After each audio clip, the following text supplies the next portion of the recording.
President Milei arriving in Oslo for the Nobel Peace Prize ceremony, flaunting the colours of Argentina's national oil company YPF, promoting his country's economy on the world stage. It's doing well, he says, showing signs of recovery, a country worth investing in, particularly in the oil and gas and mining industries. This is a way out of the mess that Argentina has been for many, many years. So everybody knows that, everybody is aligned to that, even the communities, local communities, the natives. This has to work. And if it doesn't work, it's going to be a big hole in the economy. The figures add up, some of them anyway. Inflation down from a catastrophic 12% a month to a still high but more manageable 2%. The fiscal deficit reduced. Markets love him. So too do Donald Trump and the International Monetary Fund. But on balance, I think that the inheritance that he received from the previous administration was very heavy, very bad. And he was able to put this economy on track. And for the first 2 years, with no political muscle, that was more than enough, in my view.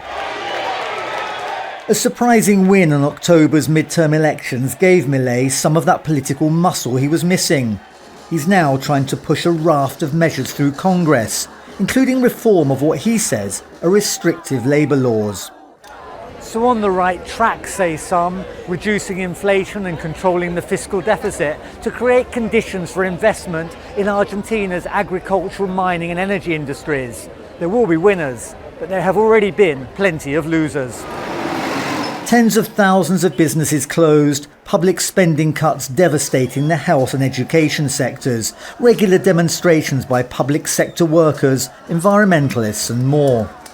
Milei can also be divisive, spending on fighter jets and appointing a military man as his defence secretary in a country still sensitive to human rights abuses committed by the armed forces in the 1970s and 80s.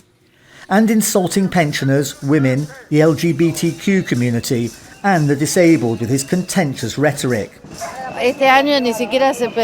This year we don't even know whether we'll have enough for Christmas dinner, because the truth is we can take much more of this. But love him or hate him, Javier Milei is making things happen. However, halfway through his mandate, Argentina is still a country divided. Daniel Schweimler, Al Jazeera, Buenos Aires. Don't miss out, get the full picture. Subscribe to Al Jazeera for reliable news and expert insights. Like, share, stay ahead.